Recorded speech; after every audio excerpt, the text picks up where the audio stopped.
জীবনে কিছু শেখা অত্যন্ত গুরুত্বপূর্ণ।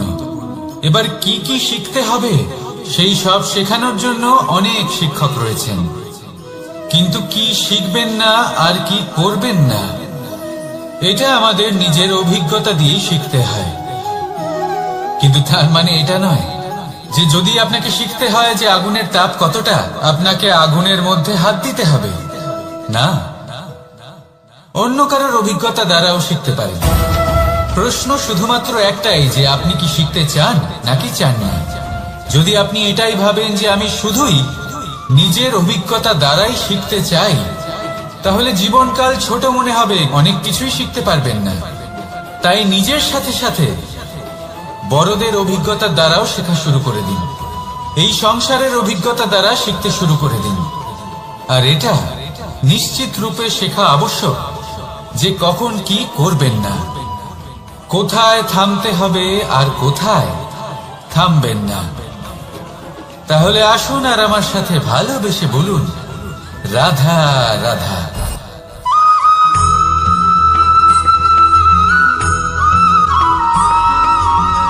এই সংসারে সব থেকে বেশি কোমল বস্তু হলো রেশম। এই রেশম এতটাই কোমল হয় যে এর পুরো একটা থান শুধুমাত্র একটা হাতে ধরা সম্ভব।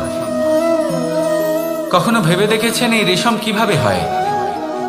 একটি কীট তার লালার দ্বারা উৎপন্ন হয়। এই কীট সেই রেশমকে পাক দিতে থাকে, পাক দিতেই থাকে, দিতেই থাকে, আর আস্তে আস্তে তার মধ্যেই জড়িয়ে পড়ে। শেষে ওর এই সুন্দর অমূল্য সৃষ্টি রেশমের এই সুতো তার নির্মাণ কার্য পূর্ণ হয়, কিন্তু তাতেই ও নিজে বন্দী হয়ে যায়। নিজেরই মায়াজালের এই বন্দী গৃহে নিজেই ফেঁসে যায়। এবার এই সুতোকে ব্যবহারযোগ্য করে তোলার জন্য এই কীটগুলিকে এই কবচের সাথেই ফুটন্ত জলে ফেলে দেওয়া হয়। এই সংসারে যদি আমাদের স্বপ্ন এই সংসারের দুঃখ হরণ করার জন্য, এই সংসারে সুখ বিতরণ করার জন্য হয়, তবেই আমাদের প্রগতি সম্ভব। যদি আমাদের এই স্বপ্ন শুধুই আমাদের এবং আমাদের স্বার্থ সিদ্ধির জন্য হয়, তাহলে এই স্বপ্ন আমাদের অন্ধ করে দেবে, আমাদের অন্ধকারের পথে নিয়ে যাবে, আর আমরাও সেই কীটের মতো হয়ে যাব। নিজেদেরই মায়াজালে আমরা নিজেই ফেঁসে যাব, আর শেষে আমরা যদি কিছু লাভ করি তা হবে একাকিত্ব, অন্ধকারময় মৃত্যু। তাই স্বপ্ন অবশ্যই দেখুন, কিন্তু এমন ভাবে স্বপ্ন দেখবেন না যে তার এই বন্দিগৃহে আপনি নিজেই ফেঁসে গেলেন। স্বপ্ন দেখুন পরোপকারে।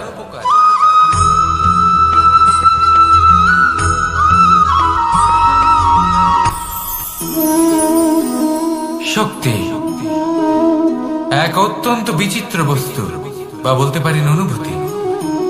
পিতা সবসময় চান যেন তিনি তার শক্তি পুত্রকে। আসুন আপনাকে সহজে বোঝাই। যদি আপনি সুপাত্র হন আর আপনাকে শক্তি দেওয়া হয়, তাহলে আপনি সেই শক্তির গুরুত্ব বুঝবেন, কোথায় সেই শক্তি প্রয়োগ করা উচিত সেটা বুঝবেন। আর এটা যেহেতু অর্জন করা শক্তি হবে, সেই শক্তির অপব্যবহার হবে না। কিন্তু যদি এই আপনি কুপাত্র হন আর যদি আপনাকে এই শক্তি দেওয়া হয়, তাহলে কি হবে?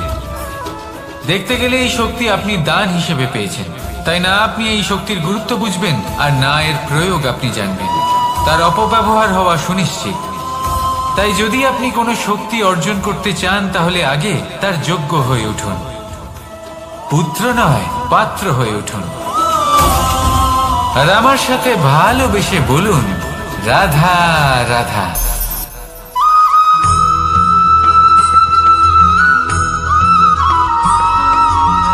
এই সংসারে প্রত্যেক মানুষ এটাই চান যে তিনি যেন ধনবান হন, আর্থিক অবস্থা তার ভালো থাকে, ওনার বাড়িতে লক্ষ্মীর আগমন হয়।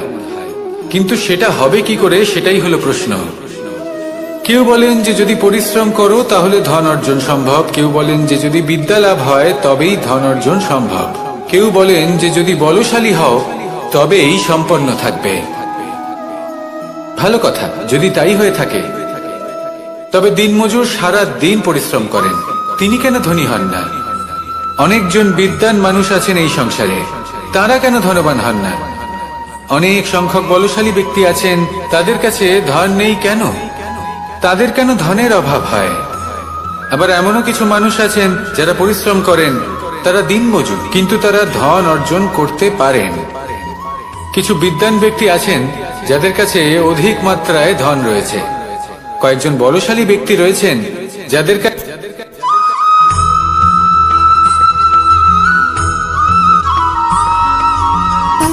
সুখ, দুঃখ এবং শক্তি, এই তিন হলো এই সংসারের ত্রিদেবের মতো। আমাদের জীবনে যা কিছু ঘটছে এই তিনটির ভিত্তির উপরেই হচ্ছে। আসলে এই সংসারের একটা নিয়ম আছে, যখনই আপনি কিছু লাভ করেন এই সংসার আপনার পরীক্ষা নেয়। এটা জানার জন্য আপনার পরীক্ষা নেয় যে আপনি যা কিছুই লাভ করেছেন আপনি কি আদৌ সেটার যোগ্য কিনা। ঠিক সেইভাবেই এই সুখ, দুঃখ এবং শক্তি আপনার পরীক্ষা নিয়ে থাকে। যখন সুখ আসে তখন সে আপনার পরীক্ষা নেয় যে আপনার মধ্যে অহংবোধ জাগ্রত হয়নি তো। যদি অহংবোধ চলে আসে তাহলে সুখ সেখানেই সঙ্গ ত্যাগ করে। দুঃখ আপনার ধৈর্যের পরীক্ষা নিতে থাকে, আর যদি আপনার মধ্যে ধৈর্য না থাকে তাহলে এটা আপনাকে আরো বেশি দুঃখের গভীর অন্ধকারে ঠেলে দেবে। সেখানে শক্তি পরীক্ষা নেয় আপনার বিনম্রতার। যদি আপনি বিনম্র না হন তাহলে হয় এই শক্তি আপনার সঙ্গ ত্যাগ করবে, নয় এই শক্তি বিনম্রতার অভাবে আপনার পতনের কারণ হতে পারে। এই সংসারে যে কোনো ব্যক্তি যিনি এই পরীক্ষায় উত্তীর্ণ হয়ে থাকেন এই জীবনে তিনি সাফল্য লাভ করেন। আসুন আমার সাথে ভালোবেসে বলুন, রাধা রাধা।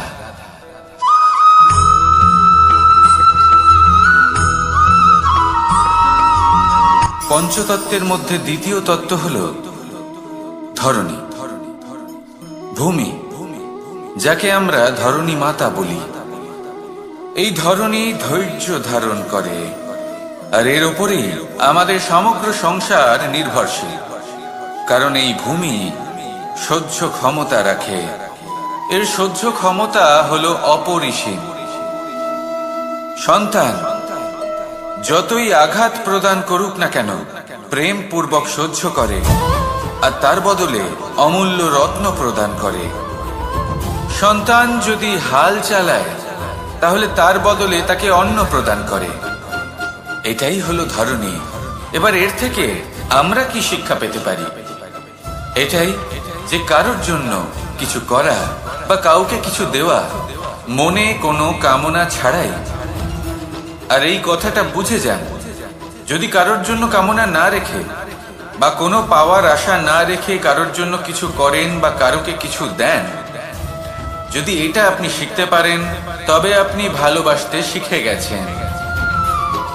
আর সেই জন্যই এই ধরিত্রীকে মাতা বলা হয়।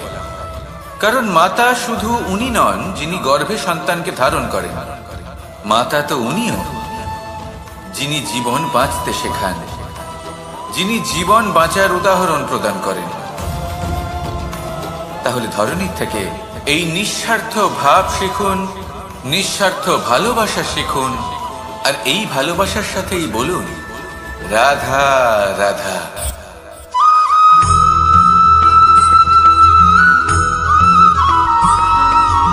মানুষ জন্মগ্রহণ করে, তার সাথে ভয়েরও জন্ম হয়।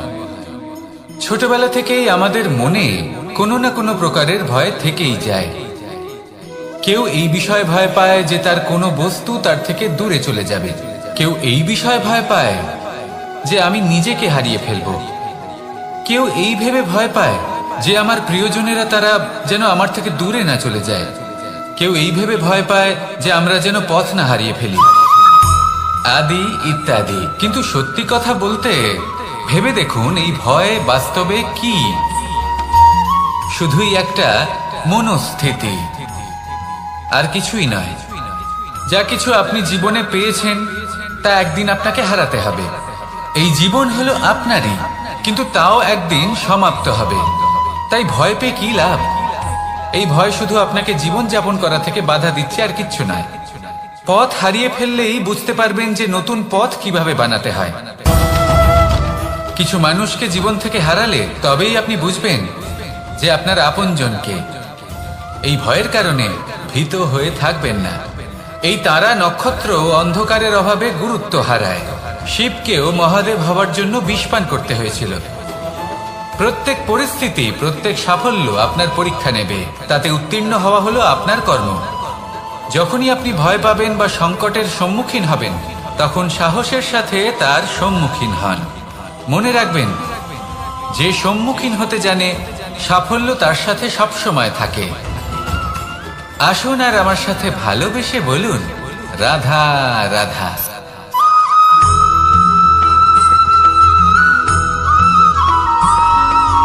জীবনে অগ্রসর হওয়ার জন্য আমাদের কাকে প্রয়োজন হয়? মাতা পিতা, বন্ধু, প্রেম, সাহায্য, অর্থ, পরিশ্রম, আশা। ভিন্ন ভিন্ন মানুষ ভিন্ন ভিন্ন বিকল্প চয়ন করে। যদি আমি আপনাকে বলি, তাহলে জয় আর পরাজয়ের মন্ত্র দুটো শব্দের উপর নির্ভর করে, মেনে নেওয়া আর দৃঢ় হওয়া। যদি মেনে নেন তাহলে হেরে যাবেন, যদি দৃঢ় হন তাহলে নিশ্চিত রূপে জয়ী হবেন।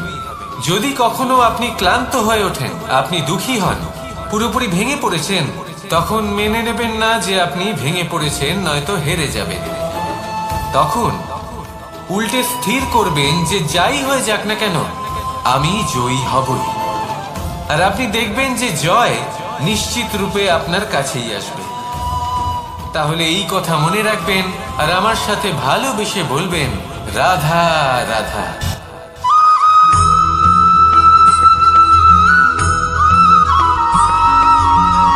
এই সংসারে কোনো বস্তু হোক বা ব্যক্তি হোক, তার একার গুরুত্ব কিন্তু খুব বেশি নয়।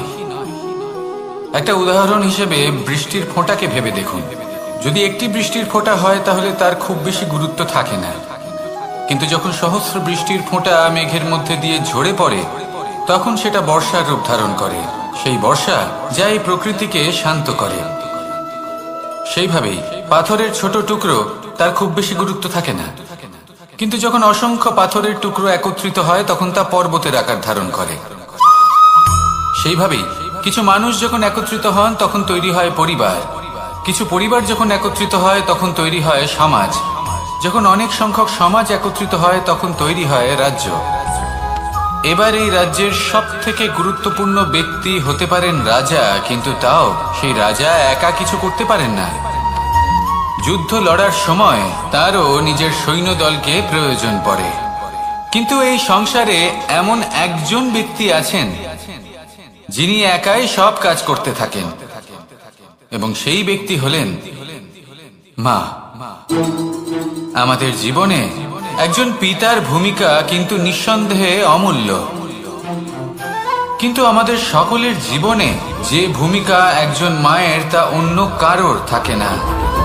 একজন মা একাই সন্তানকে বড় করতে পারেন, সংস্কারী করে তুলতে পারেন, তার জন্য পরিশ্রম করেন।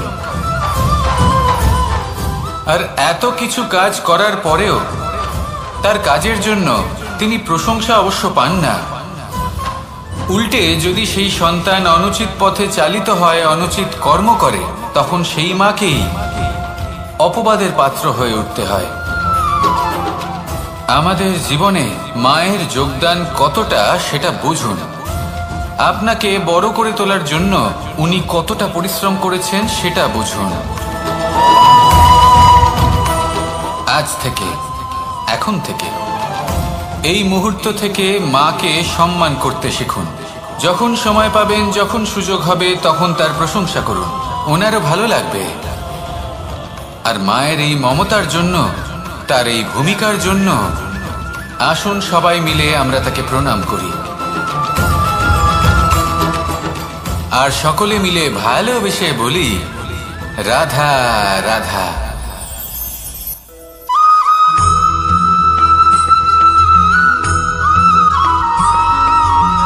এই সংসারের সব থেকে গুরুত্বপূর্ণ তত্ত্ব কোনটা? প্রথম হলো সময়। জন্ম থেকে মৃত্যু পর্যন্ত এই যে সময়, এটাই তো হলো জীবন। দ্বিতীয় হলো জীবন, যাতে আমরা সময়ের সদ্ব্যবহার করি, শ্রেষ্ঠ থেকে শ্রেষ্ঠতর কাজ করার চেষ্টা করি, বহু বছরের এই পরম্পরা, এই সংস্কৃতিকে এগিয়ে নিয়ে যাওয়ার চেষ্টা করি, এই সংসারে আমরা অংশগ্রহণ করতে চেষ্টা করি। তৃতীয় হলো ধন, সেই ধন যা প্রত্যেক ব্যক্তি অর্জন করতে চেষ্টা করেন। এবার এই তিনটি তত্ত্বের মধ্যে একটা সামঞ্জস্য আছে, সমান ব্যাপার আছে, সে ধনই হোক বা সময় হোক বা হোক জীবন। আর সেই সমান ব্যাপার হলো যে যদি আপনি এটা গণনা করতে থাকেন তাহলে তা কমতে থাকে, যদি আপনি এটা ব্যবহার করেন তাহলে তা বাড়তে থাকে। একে সংগঠিত করে রাখতে চেষ্টা করলে এ হাত থেকে ফসকে যায়, কিন্তু যদি আপনি একে সামলে রাখতে শিখে যান তাহলে এমন কাজ করবেন যাতে সংসারের সাথে সাথে পরবর্তী প্রজন্ম লাভবান হবে। যদি কিছু শিখতে চান তাহলে সামলাতে শিখুন, গণনা করা বা সংগঠিত করা নয়। আসুন আর আমার সাথে ভালোবেসে বলুন, রাধা রাধা।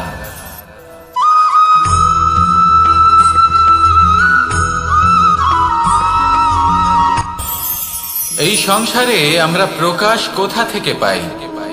এর উত্তর বড়ই সরল।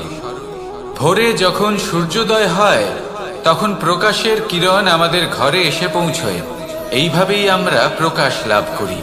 এবার এই প্রকাশের আলোতেই আমরা সারাদিনের কাজ সম্পন্ন করি। সন্ধে হয়ে যায়, সূর্যাস্ত হয়ে যায়, আর আমাদের ঘর যাতে অন্ধকার না হয় তার জন্য আমরা একটা প্রদীপ প্রজ্বলিত করি। এটাই ঘটে আমাদের জীবনেও। এবার প্রবাহমান আয়ুর সাথে আমরা আমাদের অন্তরে যদি একটা প্রদীপ প্রজ্বলিত করে নিই তাহলে বিষয়টাই অন্যরকম হবে। এবার আপনি বলবেন কোন প্রকাশের কথা বলছি যা আমাদের অন্তরে জাগ্রত করা সম্ভব? আমাদের আত্মার মাঝে প্রেমের প্রকাশ জাগ্রত করার কথা বলছি, কারণ আমাদের এই জীবন এও হলো দিনের আলোর মতো। আজ প্রকাশ আছে কিন্তু কোনোদিন অবশ্যই অস্ত হবে, কিন্তু অস্ত হবার আগে যদি আমরা আমাদের আত্মার মাঝে প্রেমের এই প্রকাশ উজ্জ্বলিত করে নিই তাহলে আমাদের সন্ধ্যাকালও আমরা আনন্দে এবং প্রেমে যাপন করব। তাহলে আসুন আর আমার সাথে ভালোবেসে বলুন, রাধা রাধা।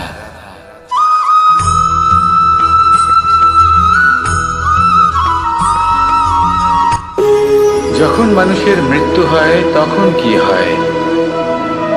অনেক সংখ্যক মানুষ শোক পালন করতে চলে আসেন। যে ব্যক্তি মৃত্যু লাভ করেছেন তার অনেক বস্তু থাকে যেগুলো তার প্রিয়, যেগুলো তিনি ব্যবহার করেছেন।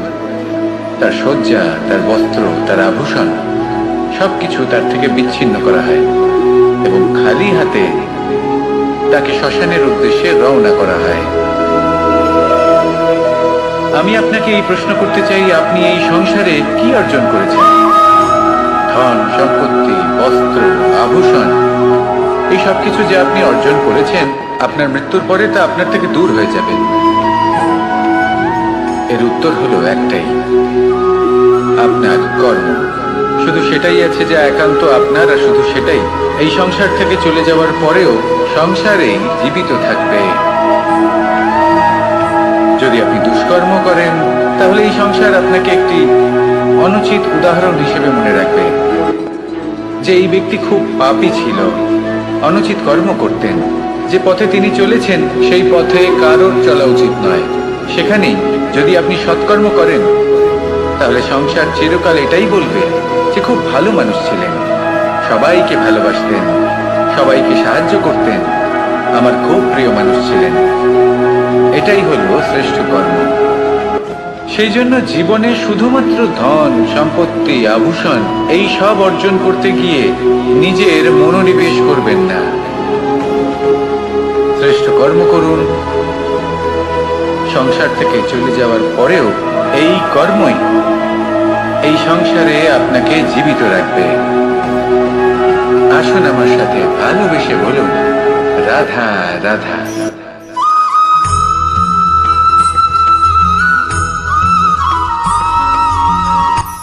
এই সংসারে সাফল্য লাভ করার জন্য জ্ঞানের প্রয়োজন হয়, পরিশ্রমের প্রয়োজন হয়, দৃঢ় নিষ্ঠার প্রয়োজন হয়, নিরন্তর চেষ্টা করা প্রয়োজনীয়। কিন্তু আরো কিছু আছে যা অত্যন্ত প্রয়োজনীয় এবং গুরুত্বপূর্ণ। তা হলো ভালো বন্ধু। তাদের থাকা অত্যন্ত প্রয়োজনীয়। যদি ভালো বন্ধু থাকে তাহলে সময় এলে তারা ঢাল হয়ে আপনাকে সুরক্ষা করবেন। সময় এলে অস্ত্রের মতো শত্রুকে সংহারও করবেন। যদি তিনি জ্ঞানী হন, তাদের মধ্যে সদ্গুণ থাকে, তাহলে এই সব গুণ আপনার মধ্যেও প্রবেশ করবে। তাহলে সাফল্যের জন্য ভালো বন্ধু পাওয়া অত্যন্ত প্রয়োজনীয়। কিন্তু শুধু বন্ধু কেন, ভালো শত্রুও থাকা প্রয়োজনীয়।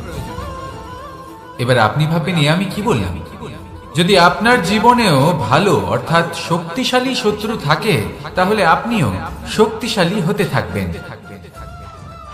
এই শত্রু আপনাকে প্রেরিত করবে আরো বেশি শক্তিশালী হয়ে ওঠার।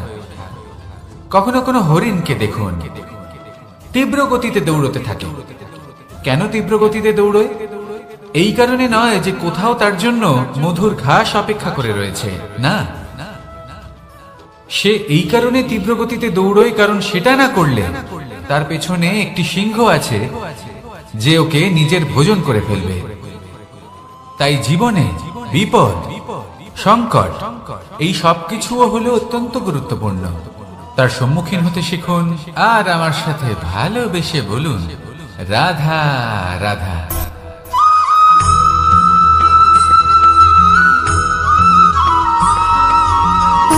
সুখ, দুঃখ এবং শক্তি, এই তিন হলো এই সংসারের ত্রিদেবের মতো। আমাদের জীবনে যা কিছু ঘটছে এই তিনটির ভিত্তির উপরেই হচ্ছে। আসলে এই সংসারের একটা নিয়ম আছে। যখনই আপনি কিছু লাভ করেন, এই সংসার আপনার পরীক্ষা নেয়। এটা জানার জন্য আপনার পরীক্ষা নেয় যে আপনি যা কিছুই লাভ করেছেন, আপনি কি আদৌ সেটার যোগ্য কিনা। ঠিক সেইভাবেই এই সুখ, দুঃখ এবং শক্তি আপনার পরীক্ষা নিয়ে থাকে। যখন সুখ আসে তখন সে আপনার পরীক্ষা নেয় যে আপনার মধ্যে অহংবোধ জাগ্রত হয়নি তো। যদি অহংবোধ চলে আসে তাহলে সুখ সেখানেই সঙ্গ ত্যাগ করে।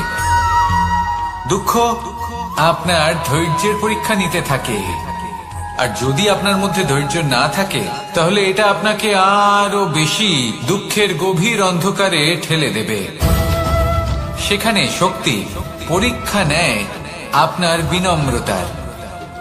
যদি আপনি বিনম্র না হন তাহলে হয় এই শক্তি আপনার সঙ্গ ত্যাগ করবে, নয় এই শক্তি বিনম্রতার অভাবে আপনার পতনের কারণ হতে পারে।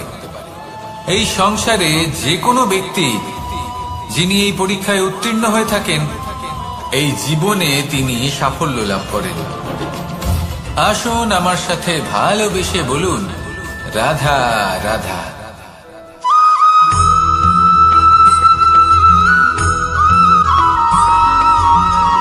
পুরুষার্থ। শাস্ত্রে 4 ধরনের পুরুষার্থের কথা বলা হয়েছে। প্রথম হলো ধর্ম। আপনি কি জানেন এই ধর্ম আসলে কি?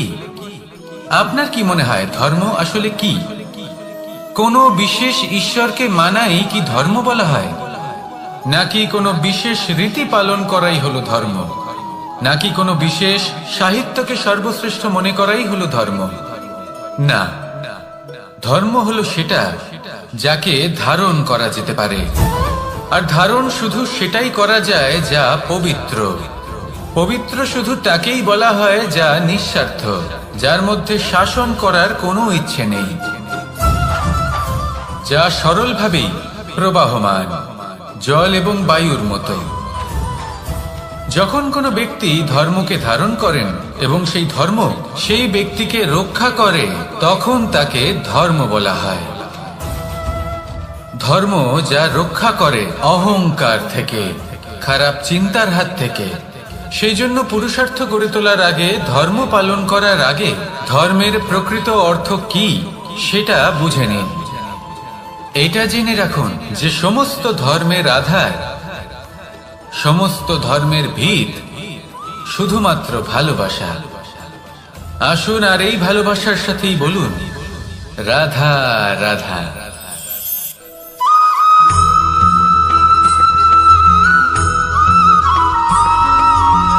এই সংসারে সব থেকে বেশি কোমল বস্তু হলো রেশম। এই রেশম এতটাই কোমল হয় যে এর পুরো একটা থান শুধুমাত্র একটা হাতে ধরা সম্ভব। কখনো ভেবে দেখেছেন এই রেশম কিভাবে হয়? একটি কীট তার লালার দ্বারা উৎপন্ন হয়। এই কীট সেই রেশমকে পাক দিতে থাকে, পাক দিতেই থাকে আর আস্তে আস্তে তার মধ্যেই জড়িয়ে পড়ে। শেষে ওর এই সুন্দর অমূল্য সৃষ্টি রেশমের এই সুতো তার নির্মাণ কার্য পূর্ণ হয়, কিন্তু তাতেই ও নিজে বন্দী হয়ে যায়। নিজেরই মায়াজালের এই বন্দী গৃহে নিজেই ফেঁসে যায়। এবার এই সুতোকে ব্যবহারযোগ্য করে তোলার জন্য এই কীটগুলিকে এই কবচের সাথেই ফুটন্ত জলে ফেলে দেওয়া হয়। এই সংসারে যদি আমাদের স্বপ্ন এই সংসারের দুঃখ হরণ করার জন্য, এই সংসারে সুখ বিতরণ করার জন্য হয়, তবেই আমাদের প্রগতি সম্ভব। যদি আমাদের এই স্বপ্ন শুধুই আমাদের এবং আমাদের স্বার্থ সিদ্ধির জন্য হয়, তাহলে এই স্বপ্ন আমাদের অন্ধ করে দেবে, আমাদের অন্ধকারের পথে নিয়ে যাবে, আর আমরাও সেই কীটের মতো হয়ে যাব। নিজেদেরই মায়াজালে আমরা নিজেই ফেঁসে যাব, আর শেষে আমরা যদি কিছু লাভ করি তা হবে একাকিত্ব, অন্ধকারময় মৃত্যু। তাই স্বপ্ন অবশ্যই দেখুন, কিন্তু এমন ভাবে স্বপ্ন দেখবেন না যে তার এই বন্দিগৃহে আপনি নিজেই ফেঁসে গেলেন। স্বপ্ন দেখুন পরোপকারে।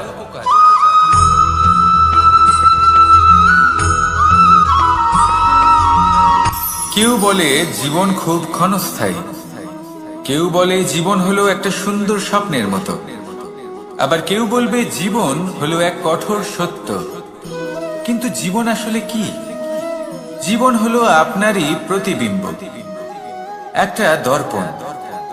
অর্থাৎ আপনি জীবনকে সেইভাবেই পাবেন যেরকম আপনি নিজেকে প্রতিপন্ন করবেন।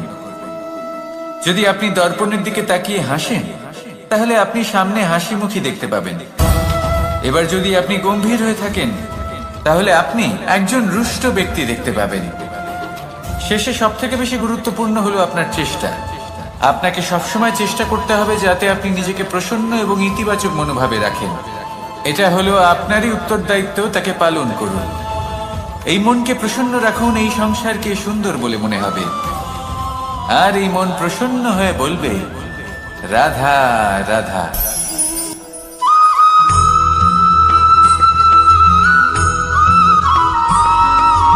জীবনে যখন কোনো ব্যক্তি নিজের লক্ষ্য প্রাপ্তির জন্য নিরন্তর পরিশ্রম করতে থাকেন, চেষ্টা করতে থাকেন, তখন তিনি কষ্ট অনুভব করেন, কখনো শারীরিক কষ্ট, কখনো মানসিক কষ্ট।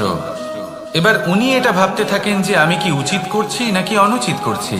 কারণ অন্যদিকে এমন একজন ব্যক্তিও আছেন যিনি একদমই পরিশ্রম চেষ্টা করছেন না।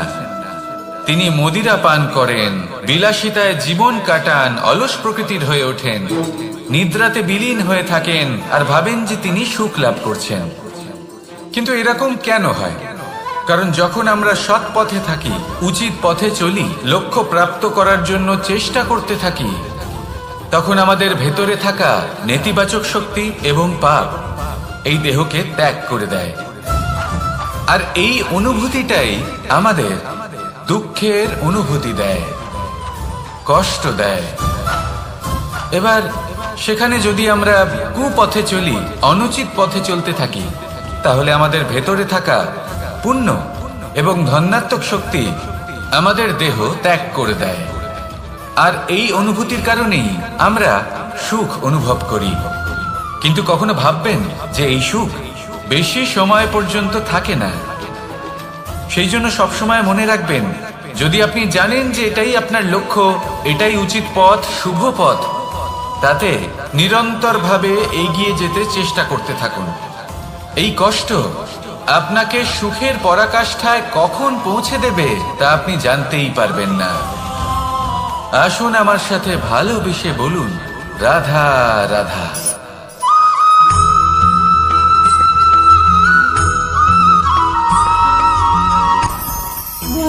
ভোজন। এবার ভোজন সংগ্রহ করার জন্য মানুষ কি না করেন। সবসময় চেষ্টা করতে থাকেন, ফসল উৎপাদনের জন্য অনেক পরিশ্রম করতে থাকেন, কিন্তু অনেক সময় অনেক পরিশ্রম করার পরেও ফসল ভালো উৎপাদন হয় না। এর কারণ কি? কারণ হলো এটাই যে আপনি পরিশ্রম হয়তো অনেক করেছেন, কিন্তু আপনার নজর তো সেই বীজের দিকে ছিলই না যা আপনি রোপণ করেছেন। সেই জন্য সবসময় কোনো বীজ রোপণ করার আগে তাকে পরখ করে দেখুন, তা অত্যন্ত আবশ্যক। আর সেইভাবেই যখনই কোনো কর্মের প্রশ্ন আসে, তাহলে সেখানে শুধুমাত্র পরিশ্রম যথেষ্ট নয়, সেই কাজের প্রতি আপনার কর্তব্য কি, আপনার উদ্দেশ্য কি, সেটা জানা হলো অত্যন্ত গুরুত্বপূর্ণ। তাই কর্ম করুন, কিন্তু সেই কর্মের প্রতি আপনার যা উদ্দেশ্য তার মাহাত্ম্য বুঝতে চেষ্টা করুন। তাহলে আসুন আমার সাথে ভালোবেসে বলুন, রাধা রাধা।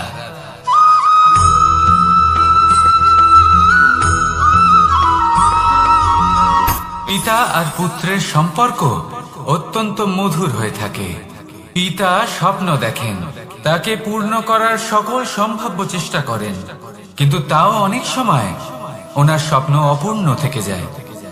তখন পিতা ভাবেন যে স্বপ্ন উনি পূর্ণ করতে পারেননি, ওনার সন্তান তা অবশ্যই পূরণ করবে। যে স্থানে উনি কখনো পৌঁছতে পারেননি, সেই স্থানে ওনার পুত্র অবশ্যই পৌঁছবে।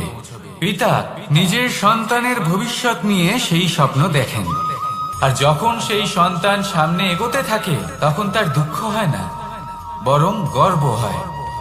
ওনার ভালো লাগে এটা দেখে যে ওনার সন্তান অনেক উন্নতি করছে। কিন্তু যখন সন্তান নিজের অভিভাবকের শক্তি দেখে, তার যশ দেখে হিংসা করতে থাকে, সমস্যা সেইখানেই শুরু হয়। সেই জন্য সকল সন্তানকে এটা মনে রাখতে হবে, দেখুন, পুত্র হবার সুবাদে, এক সন্তান হবার সুবাদে এটা হলো আপনার অধিকার যে আপনি আপনার পিতার থেকে বেশি উন্নতি করবেন। আপনার পিতাও এটাই চান, কিন্তু সুস্থভাবে এটা করুন। একটা রেখা টেনে নিন, যাতে আপনি তাতে এগোতে পারেন আর আপনার পিতার তাতে গর্ববোধ হয়, আর সেই বিষয়ে দুঃখ না হয় যে আমার সন্তান আমাকেই ছোট করার চেষ্টা করছে। ইতিহাস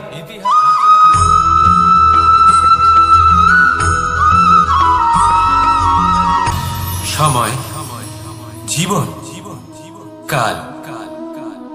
দেখতে গেলে এই তিনটি শব্দ একটি শব্দেরই সমার্থক শব্দ মনে হয়, কিন্তু এই শব্দগুলির অর্থ কি সমান? কখনোই নয়। হ্যাঁ, এই সময় চলতে থাকে, জীবন চলতে থাকে, কালচক্র চলতে থাকে। এই সময় কেটে যায়, কিন্তু এই জীবন, একে যাপন করতে হয়। কি বলেন? এই জীবনে কিছু করুন বা কিছু না করুন, জীবন এমনি কেটে যাবে, আপনি জানতেও পারবেন না। কিন্তু সেটা আমাদের উদ্দেশ্য নয়, একে যাপন করতে হবে।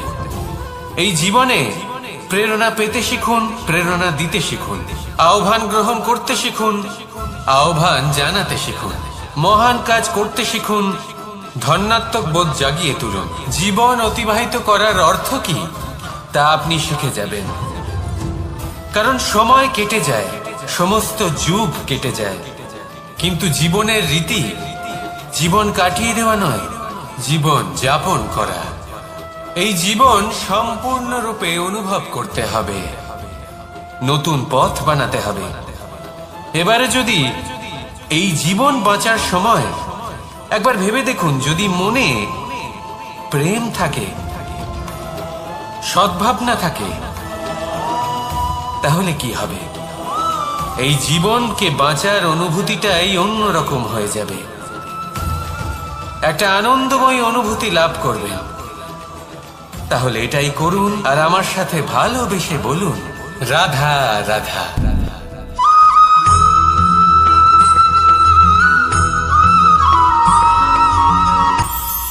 এটা হলো ধান গাছ, এর থেকে যে চাল উৎপন্ন হয় তা মানুষ গ্রহণ করেন। আর এটা কি? এ হলো জংলি ঘাস, একবার ভেবে দেখুন, যদি এই জংলি ঘাস ধান গাছের আশেপাশে থাকে তাহলে কি হবে? ধান উৎপন্ন হতে পারবে? তা উৎকৃষ্ট হতে পারবে? আমরা কি তা গ্রহণ করতে পারবো? কখনোই নয়। এই জংলি ঘাস ধানকে নষ্ট করে দেবে, কিন্তু নিজে জীবিত থাকবে। এটাই হলো আজকের শিক্ষা। এই সংসারে যদি আপনি নীতির পথে চলতে চান, উচিত কর্ম করতে চান, সংসারকে সেবা করতে চান, তাহলে জংলি ঘাসের মতো ব্যক্তিদের থেকে সবসময় দূরে থাকতে হবে। সেই ব্যক্তি যারা দুর্নীতি এবং মিথ্যা দ্বারা পরিপূর্ণ, যাদের ব্যবহার অশুভ, যাদের অনেক অশুভ গুণ রয়েছে, তারা সঠিক নয়। সেই সকল ব্যক্তি যাদের চরিত্র অত্যন্ত দুষ্ট হয়, তারা হয় শুভ চরিত্রের ব্যক্তিকে একদম নষ্ট করে দেয়, নয় নিজের মতো বানিয়ে তোলে। তাই যদি আপনি নীতির পথে চলতে চান, এই সংসারের জন্য শুভ কর্ম করতে চান, তাহলে সেই সঙ্গ লাভ করুন যে সঙ্গ জ্ঞানে পরিপূর্ণ, যাদের মধ্যে অনেক গুণ আছে, যাদের থেকে প্রতিদিন কিছু শিখতে পারবেন। এমন ব্যক্তির সাথে জীবন অতিবাহিত করুন, দুরাচারীদের থেকে দূরে থাকুন। তবেই এই মন প্রসন্ন হয়ে বলবে, রাধা রাধা।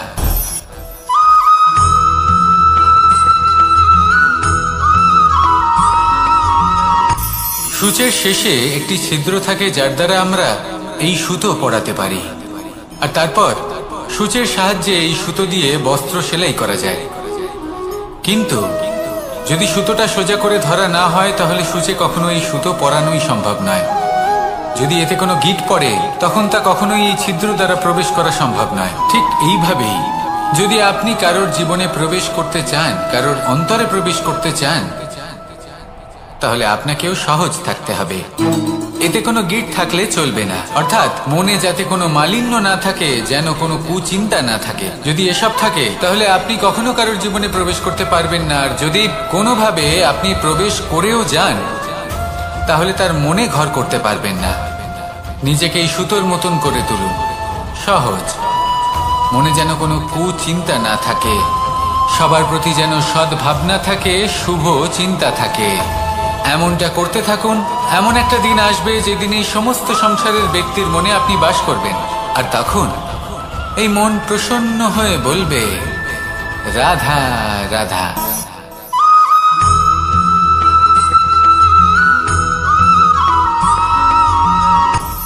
আপনি কখনো পর্বতের শিখরে উঠেছেন? আপনি দেখতে পাবেন পর্বতের পদতলে প্রচুর সুন্দর ফুল রয়েছে, সবুজ বনানী রয়েছে। যত আপনি ওপরে উঠতে থাকবেন, তত ফুল কমতে থাকবে, সবুজ বনানী কমতে থাকবে। আরো কিছুটা ওপরে উঠলে কাঁটা জাতীয় গাছ দেখতে পাবেন, শুকনো গাছ দেখতে পাবেন। আরো যদি ওপরে ওঠেন, তাহলে পাষাণ দেখতে পাবেন। আরো ওপরে উঠলে হিমখণ্ড দেখতে পাবেন। এই যে পর্বত, তা মনুষ্য জীবনের সব থেকে উত্তম উদাহরণ। মানুষ যখন সাফল্যের শিখরে পৌঁছতে চান, মহানুভবতার শিখরে পৌঁছতে চান, পথে যত আস্তে আস্তে উপরে উঠতে থাকেন, ততই ভৌতিক বস্তু তার থেকে বিচ্ছিন্ন হতে থাকে। যদি তিনি সেই ভৌতিক বস্তুগুলি ত্যাগ না করতে পারেন, তাহলে কখনোই সেই স্থানে পৌঁছতে পারবেন না। আর মানুষ যদি উচিত ত্যাগ করতে পারেন, পথে অগ্রসর হতে থাকেন, এগোতে থাকেন, তাহলে একদিন না একদিন তিনি মহানুভবতার, জ্ঞানের, সাফল্যের হিমের স্বাদ অবশ্যই লাভ করবেন। মনে রাখবেন, মানব জীবনে ত্যাগ হলো অত্যন্ত গুরুত্বপূর্ণ অংশ। আসুন আমার সাথে ভালোবেসে বলুন, রাধা রাধা।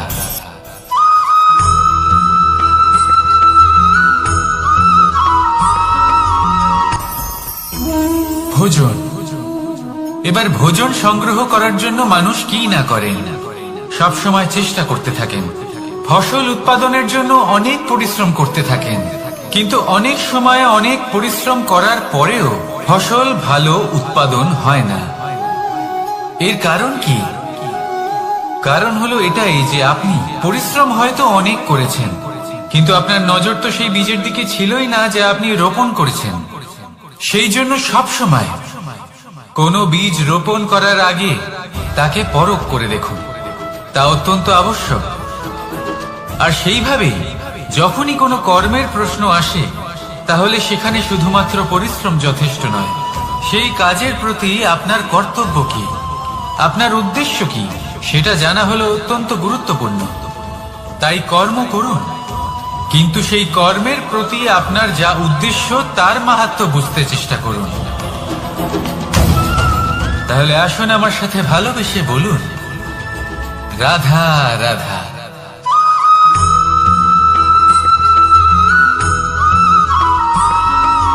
বসন্ত ঋতু, এই সময় মন আনন্দে ভরে থাকে।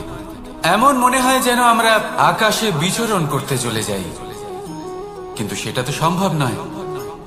সেই জন্য হয়তো আমরা ঘুড়ি ওড়াই, এই ঘুড়িকে নিজেদের প্রতিরূপ মনে করে। এবার অনেক মানুষ আছেন যারা ঘুড়ি ওড়ান, কিন্তু এই কর্মের সারমর্ম কি সেটা কজন বুঝতে পারেন? আপনি এটা মনে করুন যে আপনি হলেন সেই ঘুড়ি, আর এই সুতো যিনি ধরে রয়েছেন তিনি হলেন পরমাত্মা। আর এই সুতো যেখান থেকে শুরু হয় সেই লাটাই হলো আমাদের কর্মচক্র। এবার আপনি নিজেই অনুমান করুন যে এই উড়ান কার ওপর নির্ভরশীল, পরমাত্মার ওপর আর আপনার কর্মের ওপর। যদি পরমাত্মা আপনার হাত ধরে থাকেন, আপনার সাথে থাকেন, যদি আপনি শুভ কর্ম করতে থাকেন, আপনি এই আকাশে উড়তে থাকবেন। কিন্তু কোথাও কোথাও যদি পরমাত্মার সাথে এই বন্ধন ছিন্ন হয়, আপনার কর্মচক্র খারাপ হয়ে যায় বা থেমে যায়, তাহলে আপনার এই ঘুড়ি কেটে যাবে আর দূরে কোনো গাছের ডালে গিয়ে আটকে যাবে। তাই শুধুমাত্র ঘুড়ি ওড়াবেন না, তার থেকে শিখুন, পরমাত্মার সাহচর্যে থাকুন, সবসময় শুভ কর্ম করতে থাকুন আর সবসময় এই আকাশে উড়তে থাকুন। আসুন আর আমার সাথে ভালোবেসে বলুন, রাধা।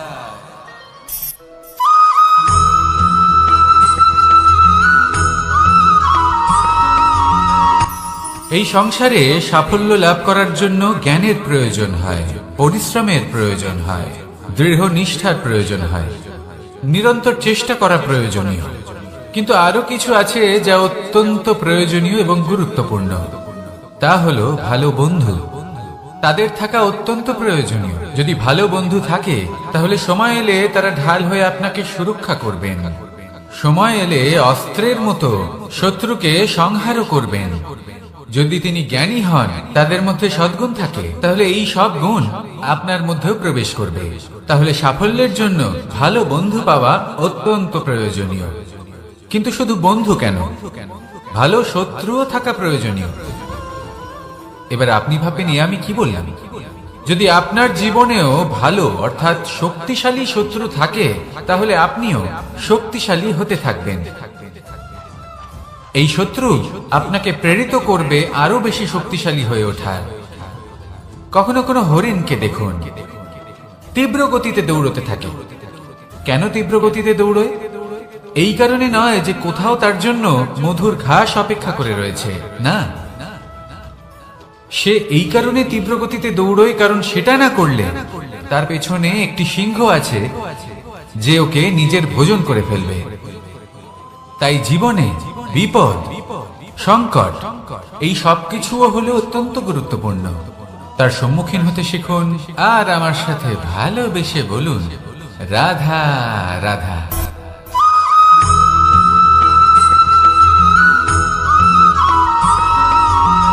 ভালোই, শুধু ওনাদের কঠোর ব্যবহার দেখলে আমরা একটু ভয় পেয়ে যাই।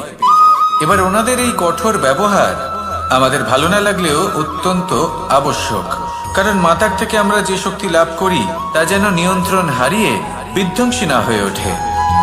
আমরা যেন কোনো কুপথে না চলে যাই, আমরা কখনো যেন দোষ না করে ফেলি। শুধু সেই জন্য পিতা এবং গুরু একটু কঠোর হয়ে ওঠেন, এবং ওনাদের এই কঠোর আচরণ ভবিষ্যতে গিয়ে আমরা অবশ্যই বুঝতে পারি। জীবনে কিছু বছর আমরা এগিয়ে যাই আর তারপর আমরা বুঝতে পারি যে বাবা এবং গুরু আমাদের যথেষ্ট ভালোবাসতেন, কিন্তু ওনাদের ভালোবাসার বহিঃপ্রকাশ আলাদা। প্রয়োজনীয় হলো এটা দেখার, এটা বোঝার যে শুরু থেকে আমাদের প্রতি ওনাদের আচরণ কেমন ছিল। ওনাদের কঠোর হওয়ার পেছনে ওনাদের ভালোবাসাটা বোঝার চেষ্টা করুন, ওনাদের চিন্তাটা বোঝার চেষ্টা করুন। ওনাদের পথ প্রদর্শনের আড়ালে আপনার ভবিষ্যতের জন্য যে পরিকল্পনা ওনারা করেছেন সেটা বোঝার চেষ্টা করুন। তখন আপনারা বুঝতে পারবেন ওনাদের ভালোবাসাকে। আপনার মনের মধ্যে আপনা থেকেই ওনাদের প্রতি সম্মান জেগে উঠবে। নিজের পিতা এবং নিজের গুরু এই দুজনের প্রতি কৃতজ্ঞতা প্রকাশ করুন আর আমার সাথে ভালোবেসে বলুন, রাধা রাধা।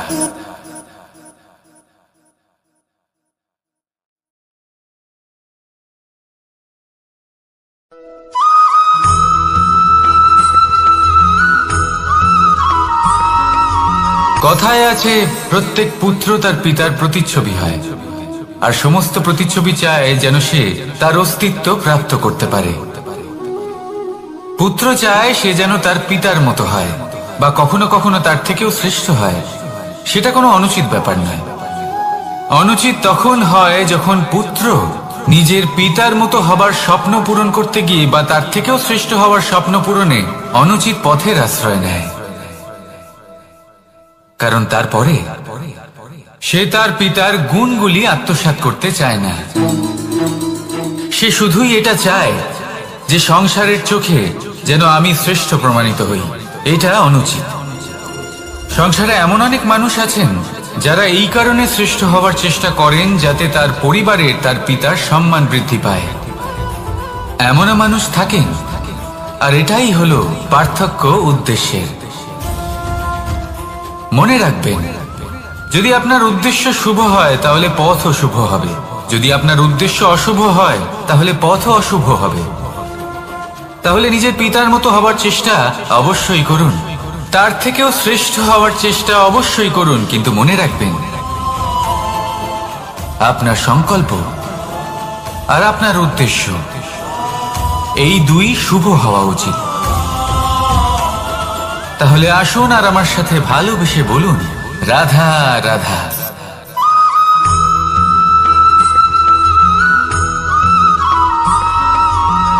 আপনি কখনো কোনো বাজকে নিজের বাসা বানাতে দেখেছেন?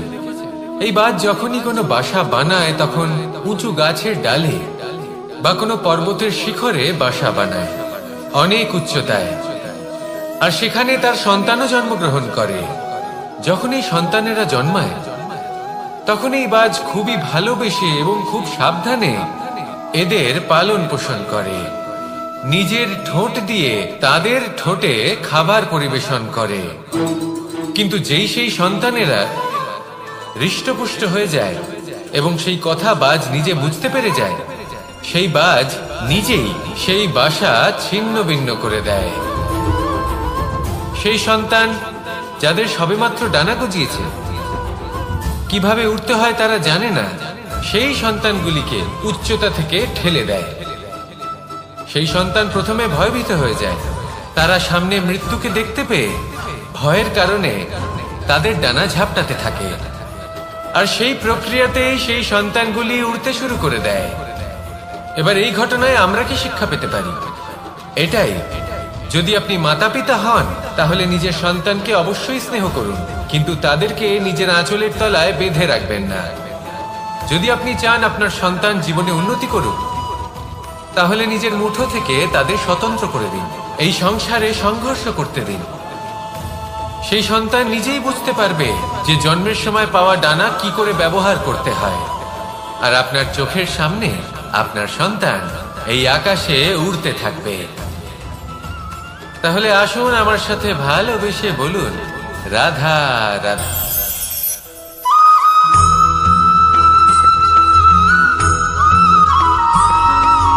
ফিরে আসছিলেন এবং তাদের ফেরার পথে হঠাৎ করে কোথাও থেকে একটি বাছুর চলে এলো। এই দুই বোন ভয়ভীত হয়ে গেলেন, আর তাদের হাত থেকে সেই আটা পড়ে গেল, মাটিতে মিশে গেল। এবার এই পুরো ঘটনাক্রমে যদি কারোর বিন্দুমাত্র লাভ হয়ে থাকে, বিন্দুমাত্র আনন্দ পেয়ে থাকে, তাহলে সে কে? সেই ছোট বোন, যিনি মাঝে মাঝেই গমের দানা তুলছিলেন এবং খাচ্ছিলেন। কিছুটা হলেও উনি আনন্দ লাভ করেছিলেন। এবার এরকমই হলো আমাদের জীবনে ভক্তি এবং ভালোবাসা সংক্রান্ত বিষয়। মানুষ নিজের জীবনের দৈনিক কাজে এতটাই ব্যস্ত হয়ে পড়েন, প্রত্যেকদিন শুধু কাজ কাজ কাজ কাজ করতে থাকেন, আর তাতে ভক্তি এবং ভালোবাসার জন্য সময় বার করতেই পারেন না। দেখুন, জীবনে ভক্তি আর প্রেমের এই যে ছোট ছোট মুহূর্ত আছে, এগুলো যদি আপনি যাপন করতে পারেন তাহলে তাতেই আপনি তৃপ্তি লাভ করবেন। বাকি সবই আপনার ব্যর্থ বলেই মনে হবে। জীবনে যখনই আপনি কোনো কাজ করবেন, ঈশ্বরের প্রতি সমর্পিত হয়ে সেই কাজ করুন। আর যখনই সময় পাবেন, তাহলে সেই সময় নিজের আপনজনদের দিন। যাদের আপনি ভালোবাসেন তাদের প্রতি যত্নবান হন, তাদের শুভাকাঙ্ক্ষী হন। এই প্রেম আর ভক্তির ছোট ছোট মুহূর্তগুলো আপনার জীবনকে চরিতার্থ করে তুলবে। আসুন আমার সাথে ভালোবেসে বলুন, রাধা রাধা।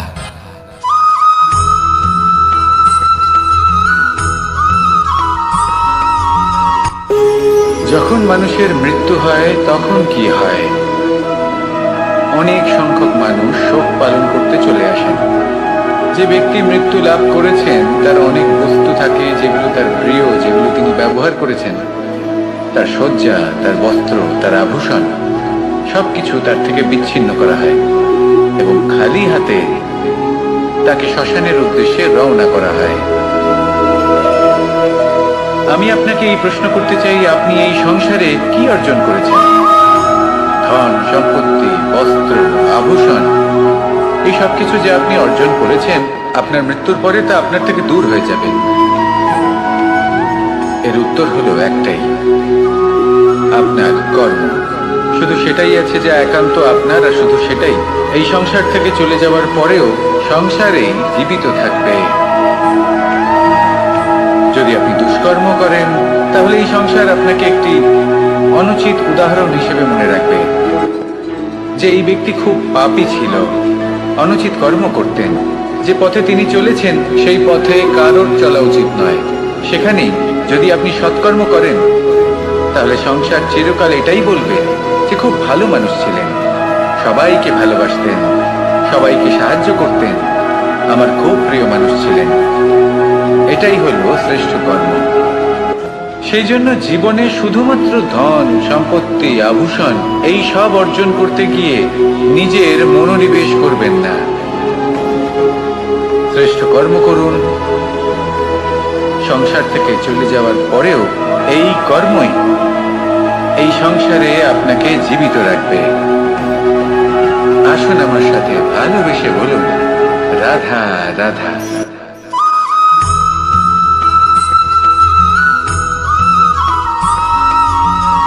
পুরুষার্থ। শাস্ত্রে 4 ধরনের পুরুষার্থের কথা বলা হয়েছে। প্রথম হলো ধর্ম। আপনি কি জানেন এই ধর্ম আসলে কি? আপনার কি মনে হয় ধর্ম আসলে কি? কোনো বিশেষ ঈশ্বরকে মানাই কি ধর্ম বলা হয়? নাকি কোনো বিশেষ রীতি পালন করাই হলো ধর্ম? নাকি কোনো বিশেষ সাহিত্যকে সর্বশ্রেষ্ঠ মনে করাই হলো ধর্ম? না, ধর্ম হলো সেটা যাকে ধারণ করা যেতে পারে। আর ধারণ শুধু সেটাই করা যায় যা পবিত্র। পবিত্র শুধু তাকেই বলা হয় যা নিঃস্বার্থ, যার মধ্যে শাসন করার কোনো ইচ্ছে নেই, যা সরলভাবেই প্রবাহমান, জল এবং বায়ুর মতো।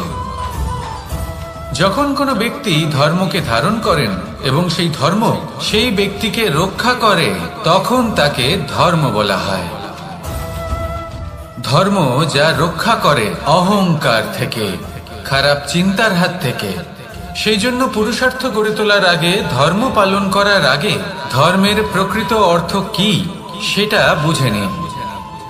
এটা জেনে রাখুন যে সমস্ত ধর্মের আধার, সমস্ত ধর্মের ভিত শুধুমাত্র ভালোবাসা। আসুন আর এই ভালোবাসার সাথেই বলুন, রাধা রাধা।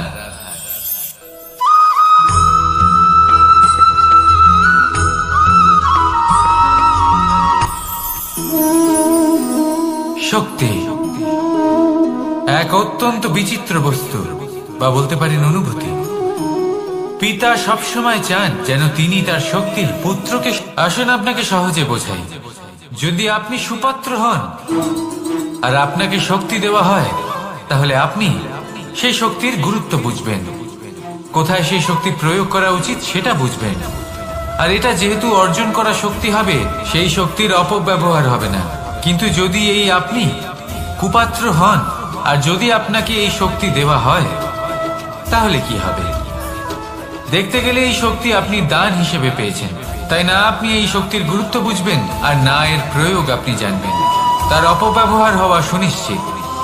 তাই যদি আপনি কোনো শক্তি অর্জন করতে চান, তাহলে আগে তার যোগ্য হয়ে উঠুন। পুত্র নয়, পাত্র হয়ে উঠুন। আর আমার সাথে ভালোবেসে বলুন, রাধা রাধা।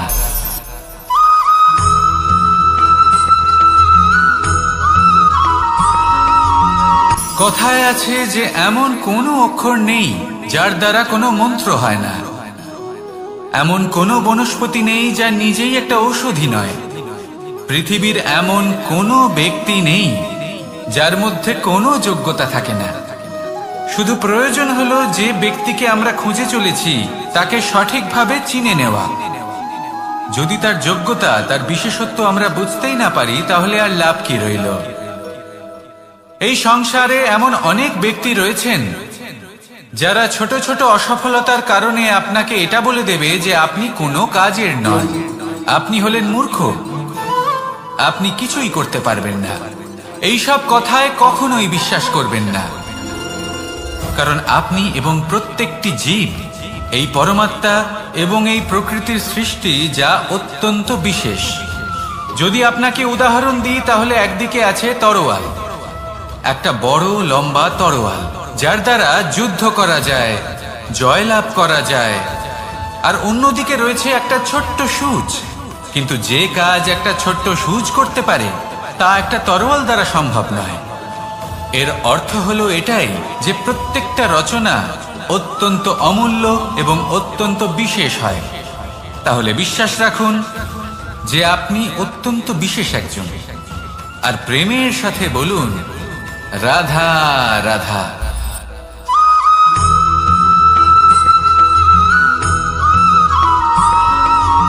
মানুষের একটি সমস্যা আছে যে মানুষ সাফল্যকে মাপতে থাকেন, লক্ষ্যপ্রাপ্তিকে মাপতে থাকেন এবং তার তুলনা করতে থাকেন যে ও এত কিছু পেল আর আমি পেলাম না।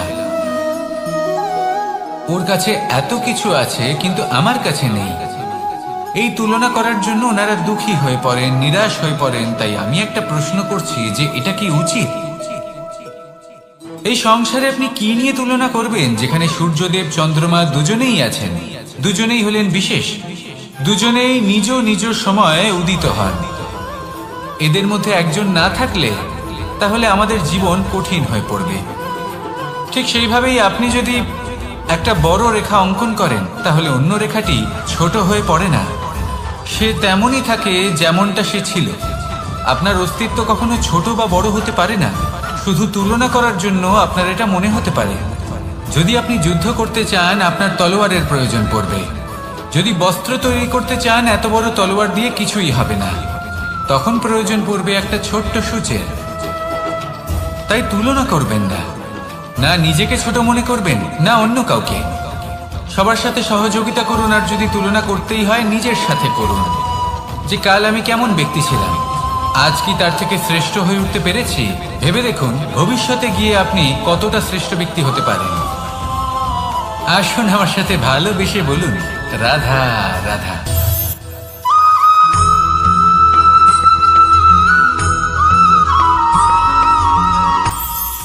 এটা হলো ধান গাছ। এর থেকে যে চাল উৎপন্ন হয় তা মানুষ গ্রহণ করেন। আর এটা কি? এ হলো জংলি ঘাস। একবার ভেবে দেখুন, যদি এই জংলি ঘাস ধান গাছের আশেপাশে থাকে, তাহলে কি হবে? ধান উৎপন্ন হতে পারবে? তা উৎকৃষ্ট হতে পারবে? আমরা কি তা গ্রহণ করতে পারবো? কখনোই নয়। এই জংলি ঘাস ধানকে নষ্ট করে দেবে, কিন্তু নিজে জীবিত থাকবে। এটাই হলো আজকের শিক্ষা। এই সংসারে যদি আপনি নীতির পথে চলতে চান, উচিত কর্ম করতে চান, সংসারকে সেবা করতে চান, তাহলে জংলি ঘাসের মতো ব্যক্তিদের থেকে সবসময় দূরে থাকতে হবে। সেই ব্যক্তি যারা দুর্নীতি এবং মিথ্যা দ্বারা পরিপূর্ণ, যাদের ব্যবহার অশুভ, যাদের অনেক অশুভ গুণ রয়েছে তারা সঠিক নয়। সেই সকল ব্যক্তি যাদের চরিত্র অত্যন্ত দুষ্ট হয় তারা হয় শুভ চরিত্রের ব্যক্তিকে একদম নষ্ট করে দেয়, নয় নিজের মতো বানিয়ে তোলে। তাই যদি আপনি নীতির পথে চলতে চান, এই সংসারের জন্য শুভ কর্ম করতে চান, তাহলে সেই সঙ্গ লাভ করুন যে সঙ্গ জ্ঞানে পরিপূর্ণ, যাদের মধ্যে অনেক গুণ আছে, যাদের থেকে প্রতিদিন কিছু শিখতে পারবেন। এমন ব্যক্তির সাথে জীবন অতিবাহিত করুন, দুরাচারীদের থেকে দূরে থাকুন। তবেই এই মন প্রসন্ন হয়ে বলবে, রাধা রাধা।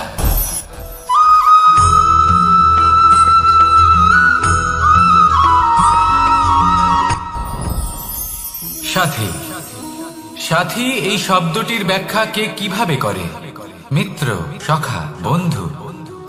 কিন্তু অর্থ একটাই, তিনি যিনি আপনার সঙ্গী হন আর তিনি যার সাথী আপনি হন।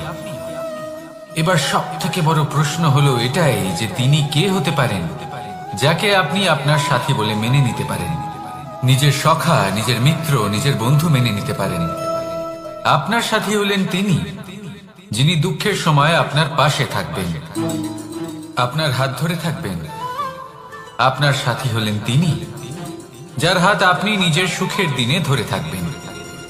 সেই সাথীরই হাত ধরুন যিনি দুঃখে সবসময় আপনাকে সাহায্য করার জন্য তৎপর হয়ে থাকেন, আপনার পাশে থাকেন, আর যাকে সুখের দিনে আপনি আপনার সাথে রাখতে পারেন। আর যখন আপনার সাথে আপনার এই সাথী থাকবে তখন আপনি এটা বুঝবেন যে যখন জীবনে দুঃখ আসে তখন এই দুঃখ কমে যায়, সবার মধ্যে ভাগ হয়ে যায়।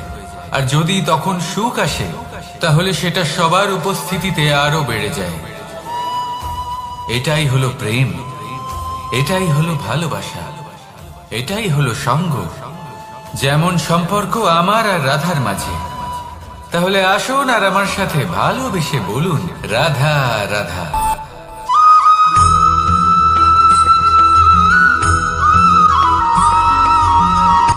কথায় আছে, অন্ধকারে প্রদীপ প্রজ্বলিত করলে চতুর্দিক আলোকিত হয়। কিন্তু যদি এই প্রদীপ আমি সূর্যের আলোর সম্মুখে সকালবেলায় প্রজ্বলিত করে রেখে দিই, তাহলে কি হবে? আপনি বলবেন যে এটা করে তো কোনো লাভই হলো না। সূর্যের প্রকাশের সামনে এই প্রদীপ আসলে কিছুই নয়। এবার এই চিন্তা ভাবনা প্রত্যেক দিন করতে হবে, আর একটা অমূল্য শিক্ষা পেতে হবে। মনে করুন যে আপনি মহাপুরুষের সামনে বসে আছেন, কোনো মহাজ্ঞানীর সামনে। তাহলে সেই ব্যক্তির সামনে নিজের জ্ঞানের প্রদীপ প্রজ্বলিত করবেন না, নীরব থাকুন, আর সেই ব্যক্তির সূর্যের প্রকাশের মতো জ্ঞান প্রাপ্ত করুন। যতটা পারবেন জ্ঞান লাভ করুন। যদি এমন কোনো সময়, এমন কোনো স্থানে আপনি আছেন যেখানে চতুর্দিক অন্ধকার, কারোর কাছেই জ্ঞান নেই, সেখানে নিজের জ্ঞানের প্রদীপ প্রজ্বলিত করুন। এমন করলে দুদিক থেকেই আপনার লাভ হবে। আপনার জ্ঞান প্রাপ্তিও হবে, আর জ্ঞানের সঠিক প্রয়োগও করতে পারবেন। আর এই মন প্রসন্ন হয়ে বলবে, রাধা রাধা।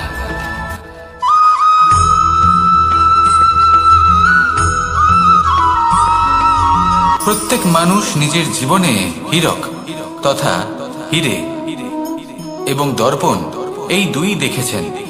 এই দুই হলো সাদা, এবং এরা দুজনেই আলোর প্রতিফলন ঘটায় এবং এরা দুজনেই উজ্জ্বল হয়ে ওঠে। আপনি হয়তো মনে মনে ভাবছেন যে এটা কি ধরনের তুলনা করছি। একটা হিরে তো রত্ন, তার মূল্য দর্পণের থেকে অনেক গুণ বেশি।